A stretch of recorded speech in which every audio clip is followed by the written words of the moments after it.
बिस्मिल्लाहिर्रहमानिर्रहीम, अस्सलाम वालेकुम, वेलकम टू अली इंग्जा। तो चलिए आज हम 5 वीडियो की तरफ आ रहे हैं। अब तक आप लोगों ने देखा होगा कि we are going to talk about verb, हम वर्ब के मुतालिक बातें कर रहे हैं। देखिए मैं बार बार ये बात कहता हूँ कि verb is very very important और हम इसके बारे में कहते हैं कि verb is vital organ of speech.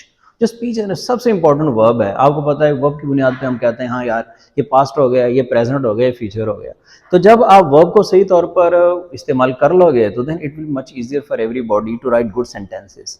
क्योंकि देखिए हमारा जो ताल्लुक है ना उसके अंदर दो बातें बड़ी इंपॉर्टेंट है। लैंग्वेज के बारे में दो बातें कहते होता है। लैंग्वेज के बारे में कहते हैं कि एक्सप्रेशन है। एक्सप्रेशन किस चीज़ का? वेदर थ्रू द वर्ड्स, लफ्ज़ों के जरिए से जो कि आप बोलते हैं, या फिर रिटर्न। तो दोनों तरह से you must know verb is important. अगर आप वर्ब का करेक्ट नहीं कर पाओगे, वर्ब को ही सही नहीं कर पाओगे, तो then it will be problematic for you. आपके लिहाज से ये चीज़ काफ़ी ज़्यादा प्रॉब्लमेटिक होगी और इसमें कुछ उलझने भी बनेंगी आपकी। एक बात जो यहाँ पर मैं कहना चाहूँगा वो देखें कि जब भी हम यूज ऑफ वर्ब की बात करते हैं तो आज का जो ताल्लुक है हमारा वो है दैट इज अ पार्ट 5 और इसमें there is a single thing that we are going to talk about. बिल्कुल एक ही चीज़ है, सिंपल सिंपल एक चीज़। वो क्या है भला कि अगर किस सेंटेंस में वुड दैट आता है, would that, once again dear guys एक बात इंपॉर्टेंट याद रख लो। चीज़ें बड़ी छोटी छोटी सी होती हैं लेकिन इनको अगर हम सही तौर पर जहनों में रख लें तो इसको फिर इस्तेमाल बार बार करने से चीज़ें पुख्ता हो जाती हैं, पक्की हो जाती हैं। So we are simply to say it will be much better for everybody to get the exact understanding of the use of the verb। तो उसके लिहाज से अब अगर किस सेंटेंस में would that आता है, oh that आता है, as if, as though, wish, ये 5 हमारे पास इंडिकेटर्स हैं। तो 5 क्लूज मैंने दे दिए, would that, oh that, as if, as though, wish। तो अगर कहते हैं तो वहां पर आप लोगों ने या तो was verb लगाना है या फिर आप लोगों ने had और थर्ड फॉर्म को लगाना है। अब बात सोचने वाली यह है कि had और थर्ड फॉर्म कहाँ लगाते हैं। जहां पर वर्ब आएगा वहां पर हेड और थर्ड फॉर्म आएगी। जहां पर ये जो वर्ब्स पर आता है यानी इज आ रहे हैं, वाज वर्ब में से कुछ आता है, यानी these are the linking verbs basically. जब ये इस्तेमाल होते हैं और इसके साथ कोई मेन वर्ब नहीं आता तो वहां पर आपने वर लगाना है इंस्टेड ऑफ वॉज। तो अब वॉज की जगह पर आप हमेशा वर का इस्तेमाल करोगे या फिर आप हेड और थर्ड फॉर्म लगाएंगे। जब कभी किस सेंटेंस में वुड दैट आता है, ओ दैट आता है, एज इफ आता है, एज दो, विश, हमने क्या करना है, वी हैव टू अप्लाई वर। हमने वर लगाना है, वॉस नहीं लगाना, इज नहीं लगाना, आर नहीं लगाना, एम नहीं लगाना। चाहे हमारा सब्जेक्ट सिंगुलर यानी ही के साथ भी वर लगाएंगे, शी के साथ भी वर लगाएंगे, आई के साथ भी वर लगाएंगे। तो अब देखते हैं हम जरा इसके एग्जांपल्स को। तो these are some sentences for you people. इसमें देखें सबसे पहला सेंटेंस है would that I were the chief minister. रवाज पड़ा हुआ है ना चीफ मिनिस्टर बनने का। So this is the time for the chief minister. तो खास कर वुड दैट काश I were the chief minister. आपने देखा आई इस्तेमाल हो रहा है और हमने आई के साथ वर का इस्तेमाल किया। हालांकि रूटीन में तो वॉज लगाता है लेकिन यू मस्ट नो कि अब we are talking about some kind of wish, कोई ख्वाहिश है, वुड दैट काश। तो हमने फिर आई के साथ वर लगाना है। अगर आप यहाँ पर वॉज लगाते वो रॉन्ग है, अगर आप लगाते आई एम तो भी रॉन्ग है। यहां पर आपके पास there is a single option कि आपने वर लगाना है। अब उसके बाद देखिए शी क्राइड एज इफ। अब यहां पर आपके पास एज इफ आ रहा है और ये एज इफ क्या कह रहा है आपने कि आपने वहां पर चूज करना है। शी क्राइड वो चिल्लाई एज इफ जैसे कि शी वॉज या वर इनसेन, मतलब पागल है, मैड है।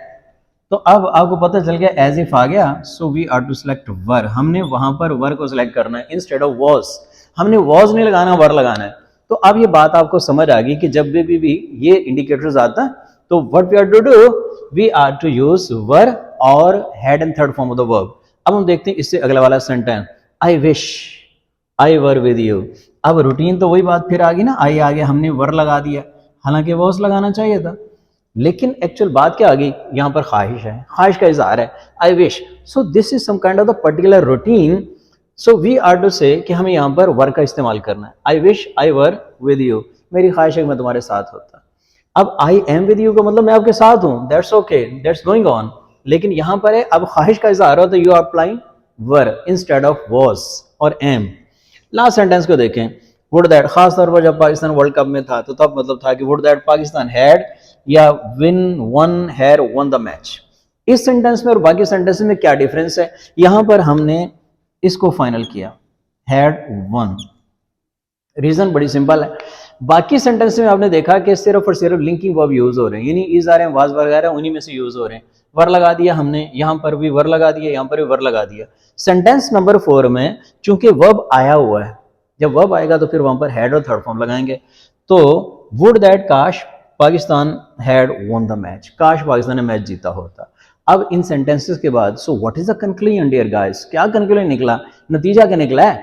नतीजा वही सादा सी बात, there is a single point that is going to be discussed today. So it is related to would that, oh that, as if, as though, wish. Whenever these are the word, these words they come in any sentence, what we are to do, we are to use were, चाहे subject हमारा singular है चाहे plural है, no problem with that.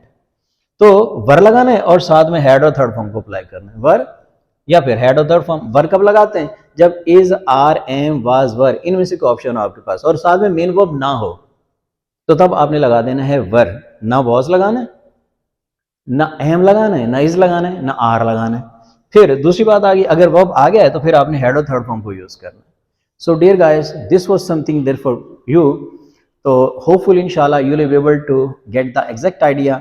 तो अगर आपको पसंद आया हो तो आप प्लीज़ इसको शेयर कीजिएगा, अच्छी तरह से देखिएगा और इसकी प्रैक्टिस लाजमी कीजिएगा, so that you may be able to inculcate the exact idea of the things. So best of luck, अल्लाह हाफिज़।